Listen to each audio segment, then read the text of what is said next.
పరిశుద్ధుడైన దేవానికి స్తోత్రం. ప్రార్థన చేసుకుందాం అందరము.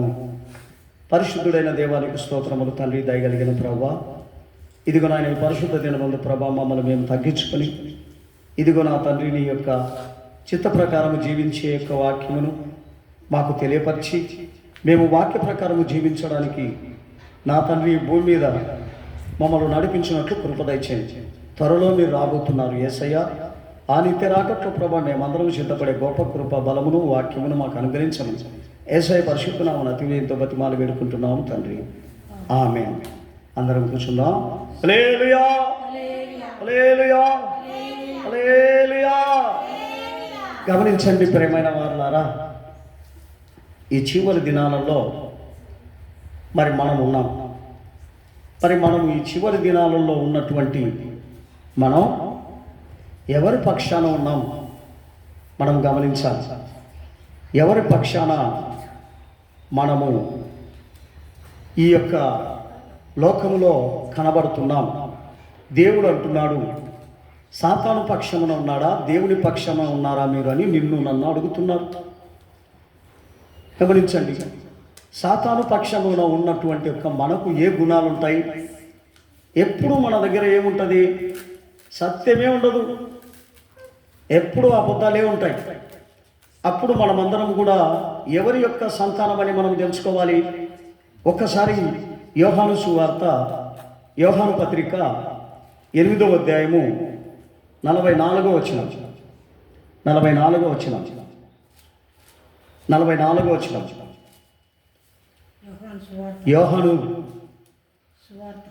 యోహాను సువార్త 8:44. మీరు నా బోధ విననేరక ఉండుట వలననే కదా మీరు మీ తండ్రి యగు అపవాది సంబంధులు, మీ తండ్రి దురాశలు నెరవేర్చగోరుచున్నారు. ఆది నుండి వాడు నరహంతకుడ ఉండి సత్యమందు వాడు నిలిచినవాడు కానే కాదు, వాని యందు సత్యమే లేదు. వాడు అబద్ధం ఆడినప్పుడు తన స్వభావము అనుసరించి ఏ మాట్లాడును? వాడు అబద్ధికుడును అబద్ధమునకు జనకుడనై ఉన్నాడు. గమనించండి ప్రియమైన వారులారా, మన జీవితము అబద్ధమైనటువంటి యొక్క గుణగణాల్లో ఉంటే మనం ఎవరి సంబంధులం? నువ్వు ఎంత ప్రార్థన చేసినా, ఎంత ప్రార్థనకు వచ్చినా నువ్వు సాతాని సంబంధివని నువ్వు తెలుసుకోవాలి. ఎందుకంటే నేను మాట్లాడితే అబద్ధం ఆడుతూ ఉన్నా.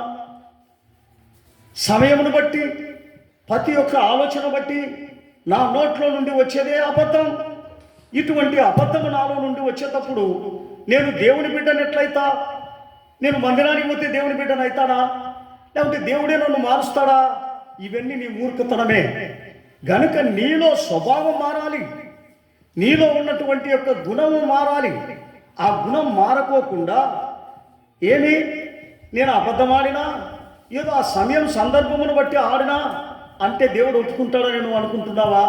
నువ్వు ఒప్పుకుంటావేమో, మనుషులు ఒప్పుకుంటారేమో, కానీ దేవుడు ఒప్పుకోడు. గనుక మనకు ఏముండాలా అని చెప్తున్నాడు ఆయన. అటువంటి యొక్క స్వభావము మన జీవితాలలో ఉండకూడదు అంటున్నాడు. దుష్టత్వం అనేది మన యొక్క హృదయానికి అంటకూడదు అంటాడు. దురాలోచనలు అంటకూడదు అంటున్నాడు. మనం ఎప్పుడు చూసినా దేవుని యొక్క చిత్తము మన హృదయంలో వెళ్తూ ఉండాలి.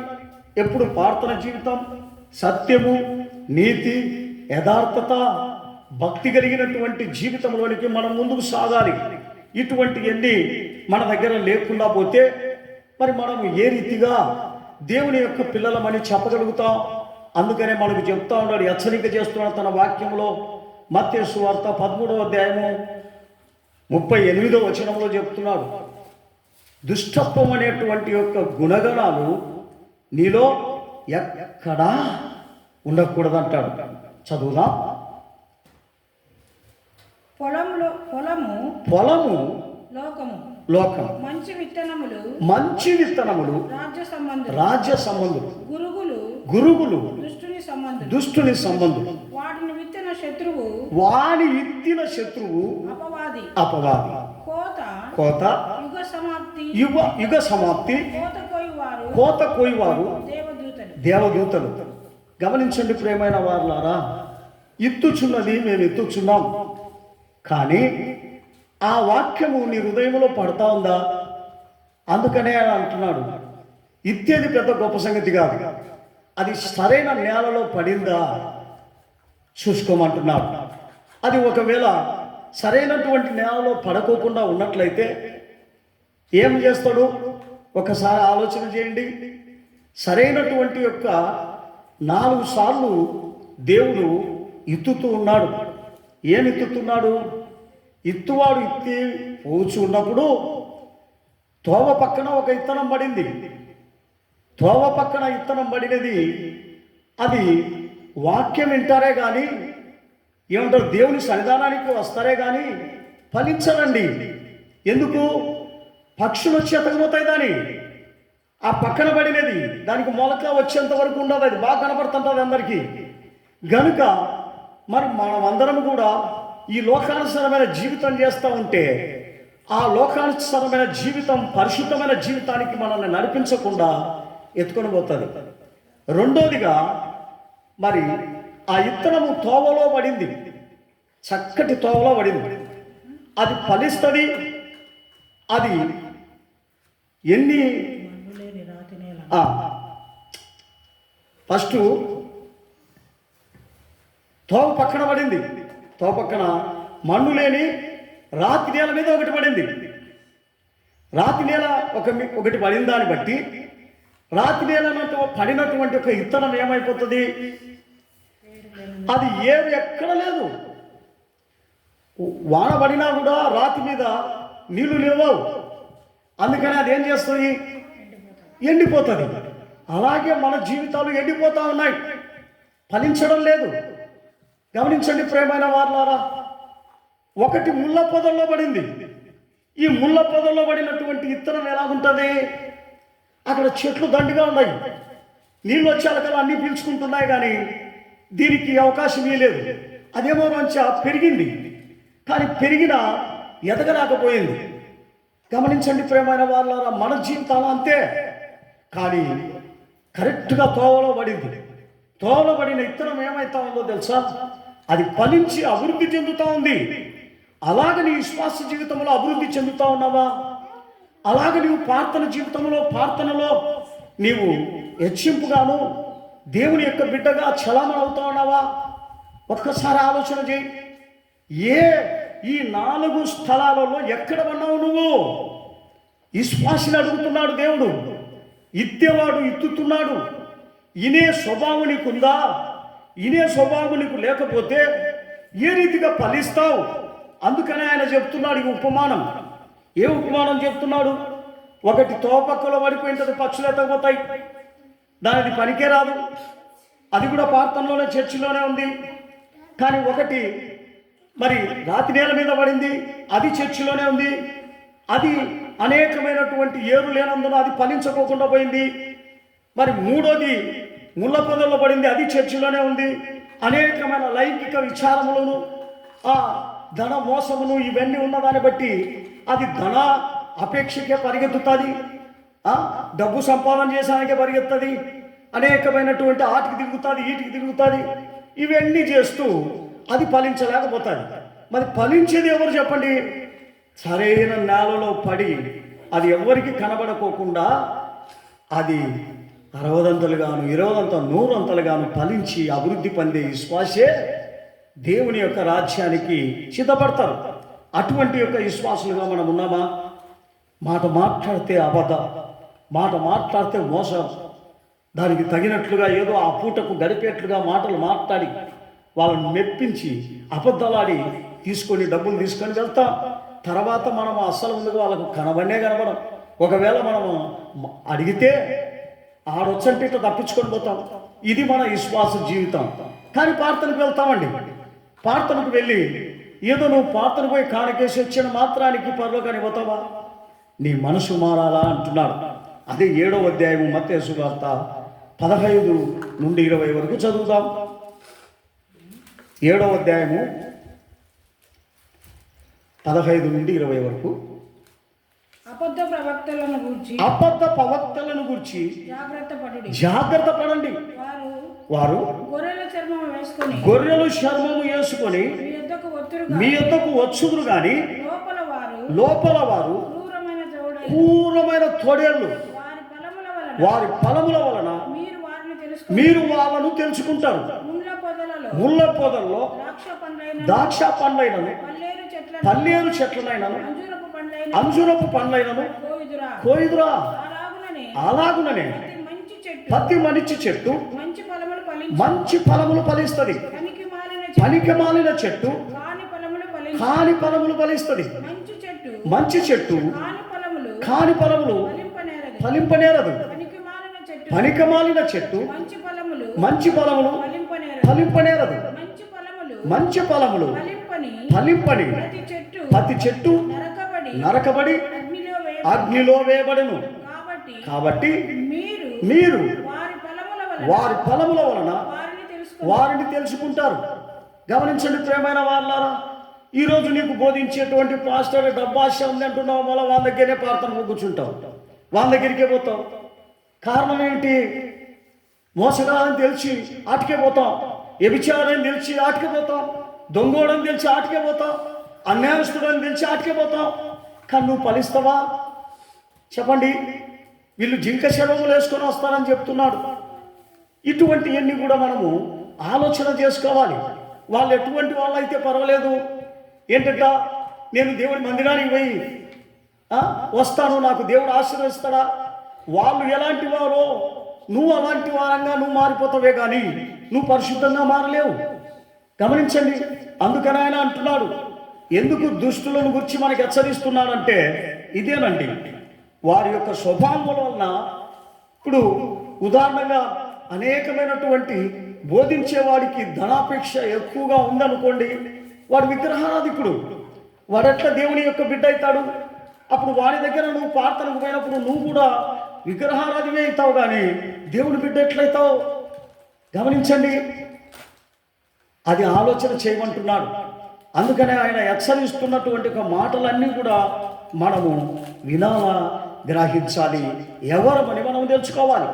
అవేమి తెలుసుకోనకుండా వాళ్ళు ఎత్తనన్నా ఉండి నాకు ఇచ్చినటువంటి సంఘంలో నేను పాస్టర్ ప్రార్థనకు వయసు వస్తాను అంటే పరలోకానికి పోతావా? వాడి ఆటికి పోతాడో నువ్వు ఆటికి పోతావు.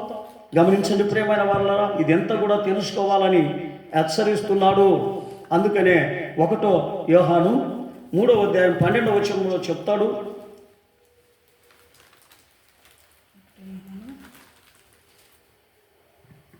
1 యోహాను 3:12 మనము ఎవరి వంటి వాళ్ళము? గమనించండి. ఎందుకు కయ్యూను వంటి వాళ్ళముగా ఉండకూడదు అంటున్నాడు? ఎవరు సంబంధి? దుష్టుడి సంబంధిగా ఎందుకైనాడు? తన సహోదరుని అసూయ, తన సహోదరుడు బతుకుతుంటే ఓర్పు లేదు, తన సహోదరుని మీద ఏంటంట పగ, కక్షలు, ఇవన్నీ పెట్టుకొని ఇతడు కూడా ఎవరి బిడ్డ అండి? దేవుని బిడ్డే. ఇతడు కూడా క్రైస్తవుడే. కానీ ఇతనిలో ఏ గుణం ఉంది?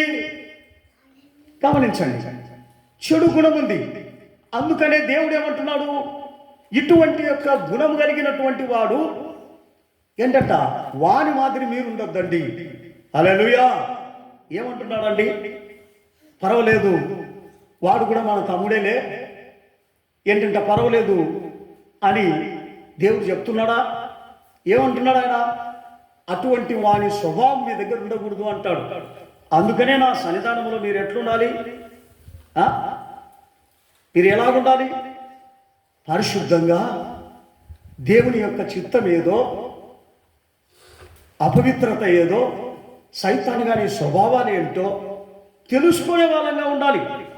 అవి ఏం మాకు అవసరంలే, ఏదో దేవుని సరదానానికి పోతాం, కూర్చుంటాం, వస్తాం, అయిపోయింది, దేవుడు మమ్మల్ని ఆశీర్వదించాలంటే ఎంత దౌర్భాగ్య స్థితి ఒకసారి ఆలోచన చేయండి.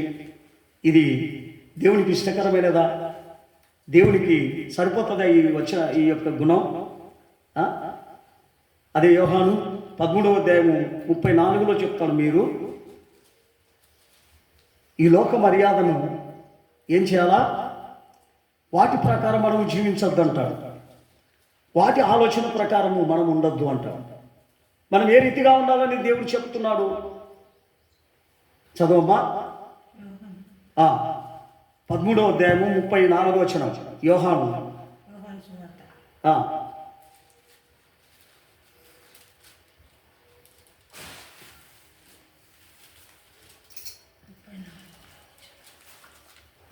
మీరు ఒక్కరినొకరు ప్రేమింపవలెనని ఏమంటున్నాడు?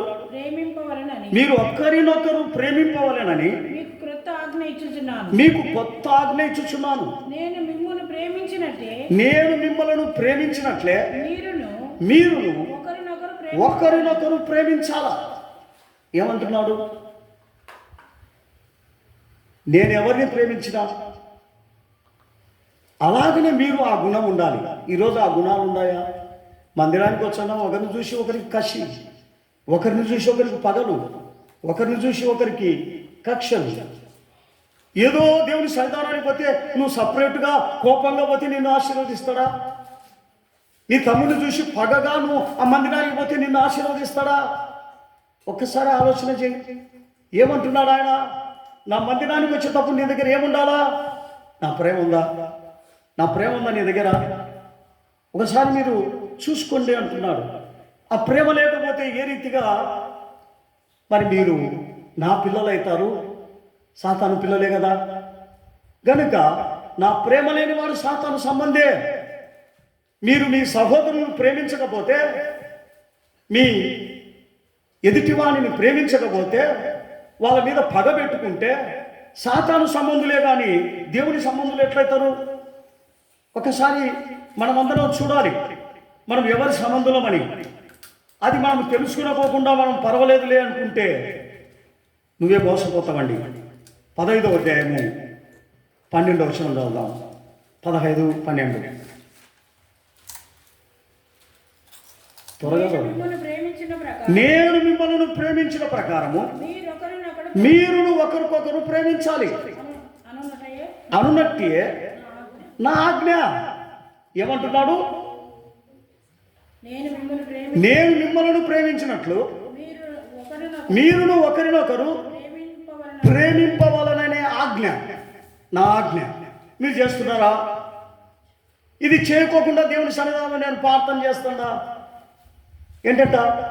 ఎదుటివాడిని చూస్తే ఓర్పు లేదు, ఎదుటివాడు అక్కడ అభివృద్ధి చెందుతా ఉన్నాడంటే ఓర్పు లేదు. గమనించండి, ఎదుటి పాస్టర్ అభివృద్ధి చెందుతున్నాడంటే ఓర్పు లేదు, ఎదుటి చర్చి అభివృద్ధి చెందుతానంటే ఓర్పు లేదు. దాన్ని ఎట్లా చెడగొట్టాలా? మరి నువ్వు ఎవరి సంబంధివి? దేవుని సంబంధివా? ఎవరి సంబంధివో నిన్ను నువ్వు పోల్చుకో. అదే 17వ వచనం చదువుదాం. 17వ వచనం మీరు ఒకరినొకరు ప్రేమింపవలనని ఈ సంగతులను మీకు ఆజ్ఞాపించుచున్నాను. ఉందా ప్రేమ? ఆ ప్రేమ లేకున్నప్పుడు నువ్వు ఎవరి సంబంధివి? సైతాను సంబంధివే. గమనించండి, ఇటువంటి యొక్క ప్రేమ కలిగి ఉండాలంటే ఎవరిలో ప్రేమ లేదు, ఎవరిలో విశ్వాసుల మీద విశ్వాసులకు ప్రేమ లేదు, పాస్టర్ల మీద పాస్టర్లకు ప్రేమ లేదు, సహోదరుల మీద సహోదరులకు ప్రేమ లేదు. ఏ రీతిగా అండి? ప్రేమ లేకోకుండానే మీరు ప్రార్థన చేస్తే పరలోక రాజ్యానికి వెళ్తారా? మరి ఆయన ఏమంటున్నాడు? ఈ ప్రేమ ఉండి చేయమంటున్నాడు.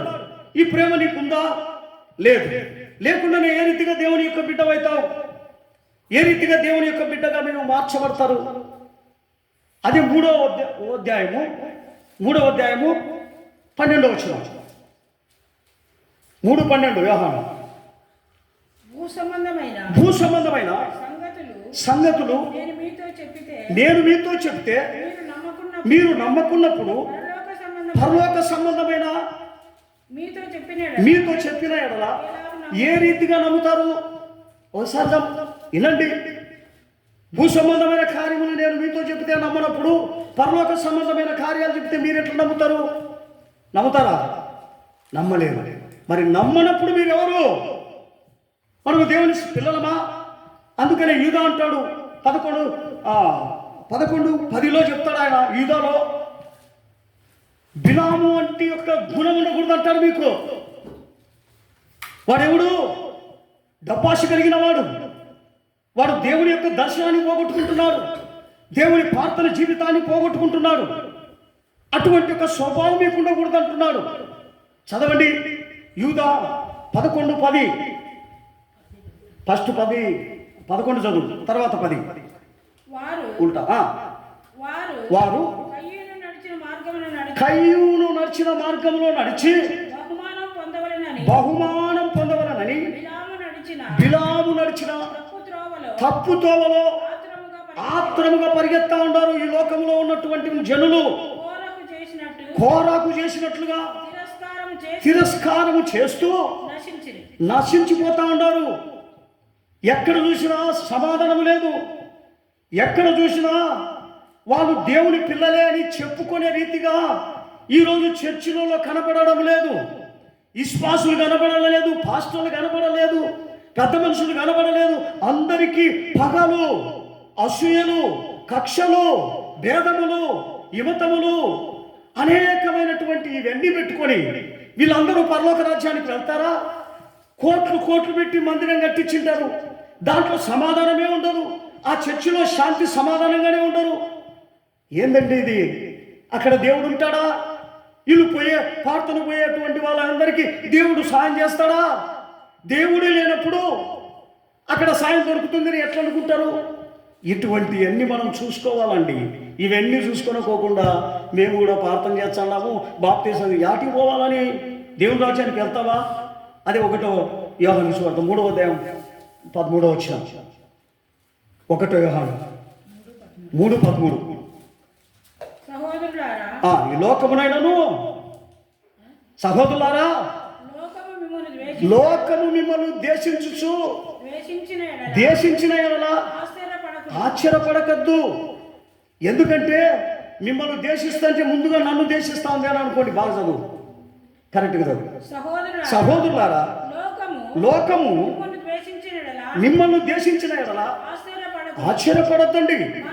మనము సహోదరులను ప్రేమించుచున్నాము గనుక మరణములో నుండి జీవములోనికి దాటి ఉన్నామని ఎరుగుదుము. ప్రేమ లేనివాడు మరణమందు నిలిచి ఉన్నాడు. హల్లెలూయా. యాడ నిలిచి ఉన్నాడు? వాడు చచ్చిపోయినాడు. బతికున్నా చచ్చినాడు. ఆదాము మాదిరి. ఆదాము అన్ని సంవత్సరాలు బతికున్నాడు, కానీ ఏం ప్రయోజనం అండి? ఆహారానికి దానికి నేను పోరాడుతున్నాడు. అలాగనే ఈ దినం కూడా అనేకమైన జనులు ఏం చేస్తున్నారు? డబ్బు కొరకు ఎంపలాడుతున్నారు, హోదాల కొరకు ఎంపలాడుతున్నారు, సంపాదన చేసుకునేదానికే ఎంపలాడుతున్నారు. కానీ నీతిని, నిజాయితీని, దేవుని రాజ్యానికి ఒక ఆత్మను మనము దేవునిలోనికి నడిపిస్తామనే గుణాలు లేవండి. అందుకని ఈ చివరి దినాలలో మన జీవితాలు ఏమైపోతూ ఉన్నాయి? ఒక్కసారి ఆలోచన చేయండి. మరణంలో ఉన్నాం. ఎందుకు మరణంలో ఉన్నాం? ప్రేమ లేని దాన్ని బట్టి. ప్రేమ ఉంటే మనం ఎక్కడుంటాం? అదే ఈ లోకంలో యోహాను పత్రిక 15వ అధ్యాయము 18 నుండి 20 వరకు చదివి నేను ముగిస్తా. యోహాను సువార్త 15, 18 నుండి 21 వరకు. లోకము మిమ్మల్ని దేశించిన యెడల మీకంటే ముందుగా నన్ను దేశిస్తుందని మీరు ఎరుగుదురు. మీరు లోక సంబంధులైన యెడల లోకము తన వారిని స్నేహించును. అయితే మీరు లోక సంబంధులు కాదు. నేను మిమ్మలను లోకములో నుండి ఏర్పరచుకొంటిని. అందుచేతనే లోకము మిమ్మలను దేశించుచున్నది. హల్లెలూయా.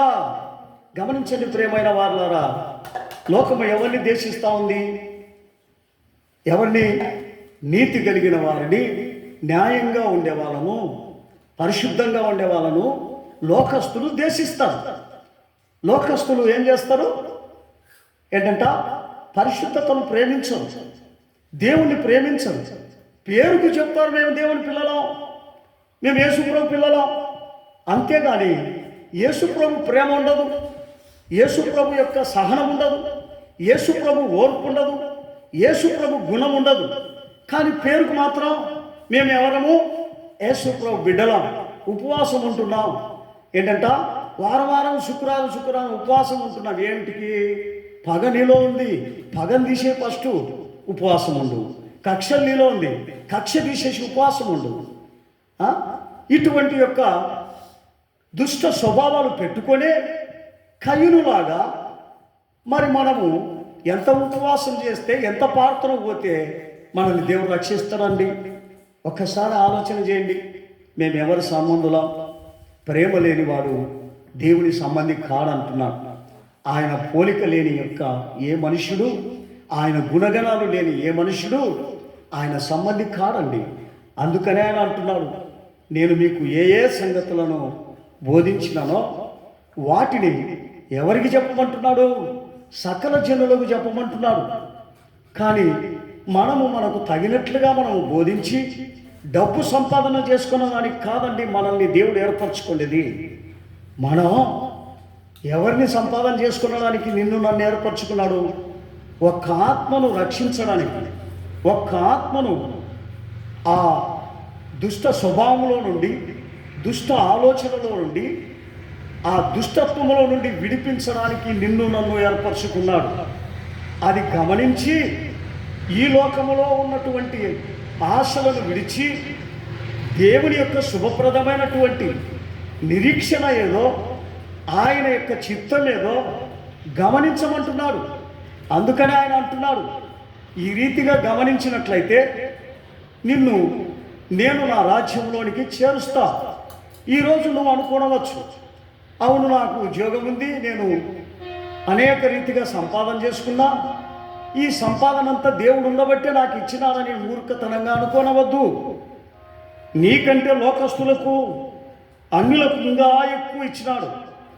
కానీ నీకు నాకు ఇవ్వవలసినది ఏదో తెలుసా? ఆస్తి అంటే గుణాలు మార్పిడి. నీలో నాలో ఉన్నటువంటి చెడు గుణాలు మార్చడమే ఆస్తి. ఒక్క మనిషిని నూతన స్వభావంలోనికి తెచ్చేదే ఆస్తి. దాని కొరకు మనం ప్రయాసపడాలి, దాని కొరకు సువార్త చేయాలి, దాని కొరకు పోరాడాలి. అందుకనే దానియేలు అంటాడు, నీతిమంతులుగా ఎవరు మారుస్తారో వారు ఈ భూమి మీద జ్యోతుల వలె ఉన్నారు అంటున్నాడు. మరి మనము అబద్ధాలు చెప్పి, అన్యాయం చెప్పి డబ్బు సంపాదన చేసుకున్న దానికి కాదండి ఈ యొక్క యాజకునిగా మనం నిలబడినది. మనము దేని కొరకు మనము ఏర్పరచుకున్నాడు దేవుడు అంటే, ఒక మనిషిని నీతిమంతునిగా చేయాలి, ఒక మనిషిని పరిశుద్ధంగా చేయాలి, ఒక మనిషిని తన స్వభావం నుండి విడిపించాలని నిన్ను నన్ను హెచ్చరించమని చెప్తున్నాడు. ఒక్కసారి మనము దానియేలు 12వ అధ్యాయము 2వ వచనం చదువుదాం. 3వ వచనం. బుద్ధిమంతులైతే ఆకాశ మండలములోని జ్యోతులను పోలిన వారై ప్రకాశించెదడు. నీతి మార్గమును అనుసరించి నడుచుకొనున్నట్లు ఎవరు అనేకులను తిప్పుదురో వారు నక్షత్రము వలె నిరంతరము ప్రకాశించుదురు. గమనించండి ప్రియమైన వారులారా, నీ జీవితంలో ఆ రీతిగా నువ్వు ప్రకాశింపబడి ఇతరులను ప్రకాశింపజేస్తున్నావా? నువ్వు ఆశపడి అందరినీ ఆశలోనికి తిప్పుతున్నావా? ఏది నీ గుణం? దేవుడు అంటున్నాడు, నేను ప్రకాశిస్తున్నా, నా పిల్లలు ప్రకాశించాలి. నేను ఆశీర్వదింపబడినా నా పిల్లలు ఆశీర్వదింపబడాలి. నేను పరిశుద్ధిని కనుక నా పిల్లలు పరిశుద్ధంగా ఉండాలి. ఇది దేవుని యొక్క చిత్తం. మరి నీ చిత్తం ఏముంది? ఈ లోకాన్ని స్వతంత్రించుకొని లోకములో సంపదకు పరిగెత్తా ఉండవా? ఆస్తి అంతస్తుల కొరకు పోరాడుతున్నావా? డబ్బుల కొరకు విశ్వాసం పీడిచి తింటా ఉండవా? ఒక్కసారి ఆలోచన చేయి. ఏ స్థితిలో ఉండవో, ఎవరి యొక్క సంతానమో నువ్వు ఆలోచన చేయి. దేవుని సంతానమా, సాతాను సంతానమా? ఒక్కసారి దేవుని సంతానం అయితే నీతి మార్గంలో తిప్పడానికి ఎగిలపడు. ప్రకాశించుచున్నాడు దేవుడు సౌందర్య సీయోనులో నుండి.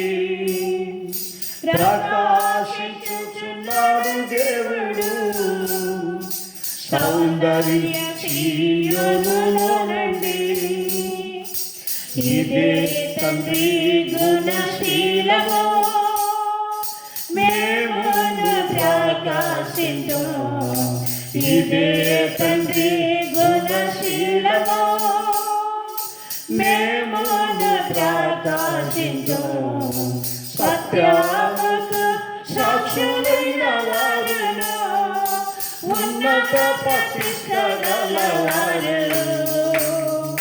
సత్యముకు సాక్షులైన వారును ఉన్నత ప్రతిష్ట గలవారు సియోను చుట్టూ గురుతుగాను ప్రహరిగా గోచరమగుదురు సియోను చుట్టూ గురుతుగాను ప్రహరిగా గోచరమగుదురు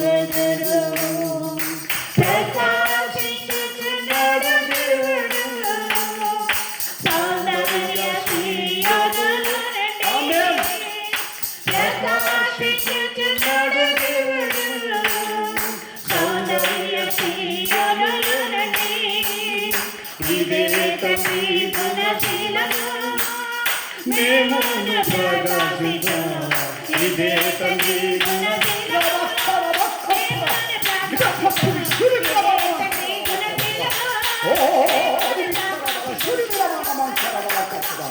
హల్లెలూయా హల్లెలూయా హల్లెలూయా ఆమేన్ జీసస్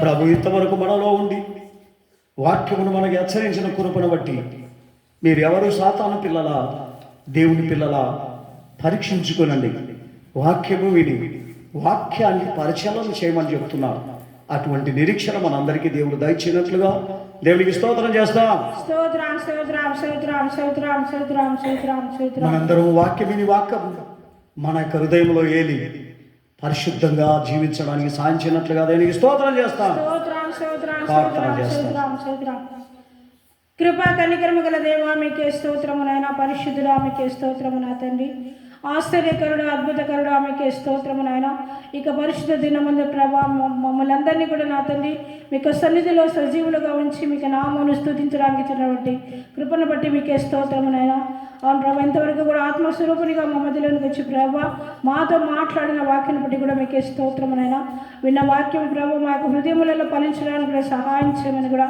వేడుకొంచున్నాము నాదా స్తోత్రము నాయన అవును ప్రభా మీరు మీ తండ్రి యొక్క అపవాద సముద్రులు మీ తండ్రి దురాశలు నెరవేర్చబోరుచున్నారు అంటున్నారు తండ్రి అవునైనా ఆది నుండి వాడు నరహంతకుడు అయ్యింది సత్యమందు నిలిచిన వాడు కాడు అని ప్రభా మీరు చెబుతున్నారు తండ్రి వారిలో సత్యం లేదనైనా అబద్ధానికి ప్రభా తన హృదయంలో అనుకున్న రీతిగా మాట్లాడతారు తండ్రి అటువంటి ప్రభా అబద్ధానికి జనకుడునై ఉన్నాడని కూడా ప్రభా మీరు సెలవిస్తున్నారు నాయన అవును నా ప్రభా మేము అబద్ధాన్ని ప్రభా మేము ఎప్పుడైతే మాట్లాడతామో నా తను మేము అపవాది సంబంధాలుగా ఉంటాము కనుక నా తన్ని వాళ్ళు అబద్ధము లేకున్నా ప్రభా ఏది ఉన్న ప్రభా మేము సత్యమే మాట్లాడడానికి కూడా సహాయం చేయమని కూడా వేడుకుంటున్నాము నాయన వచ్చిన బిడ్డలను కూడా మీరు ఆశీర్వదించండి దీవించండి ప్రభా ఇక బిడ్డలైనా ఆలోచిత మీకు సన్నిధానములు కనపడుతున్నారు ప్రభా హృదయములను పరిశోధించే దేవుడు కనుక రా తండ్రి వారికి హృదయ ఆలోచన ప్రకారం కూడా వారికి నెరవేరడానికి కూడా సహాయం చేయండి ఆయన సంఘమును ఆశీర్వదించండి దీవించండి ప్రభా కడబడి దినాలలో అనేకులు రక్షణ పొందడానికి కూడా సహాయం చేయండి ఆయన కృపగల దేవా యేసయ్యా మీకే స్తోత్రము నా తండ్రి వ్యాధిగ్రస్తులుగా ఉన్న వారిని కూడా ప్రభా మీరు ముట్టినైనా స్వస్థపరచమని కూడా వేడుకుంటున్నాము నాదా ప్రభా మీరు త్వరగా రాబోచ్చు నా తండ్రి రాగల మహిమల రాకడంలో ప్రభావ మేమందరం కూడా నాయన పరిశుద్ధులుగా మారి మీకు ముఖ దర్శనం చేసుకునే కృపను మాకు అందరికీ దయచేయమని మా ప్రభువులు మా రక్షకుడైన నాజరుడైన యేసుక్రీస్తు పరిశుద్ధ నామములో అడిగి వేడుకుంటున్నాము తండ్రి ఆమేన్ స్తోత్రం స్తోత్రం స్తోత్రం నా ప్రాణమాయ యెహోవాను సన్నతించు నా ఆత్మను సమస్త మా పరిశుద్ధ నామమును సన్నతించు నా ప్రాణమాయ యెహోవాను సన్నతించు ఆయన చేసిన ఉపకారం దేనిని మరొక ఆమేన్ స్తోత్రం స్తోత్రం స్తోత్రం స్తోత్రం హల్లెలూయా హల్లెలూయా హల్లెలూయా అందరికీ స్తోత్రం స్తోత్రం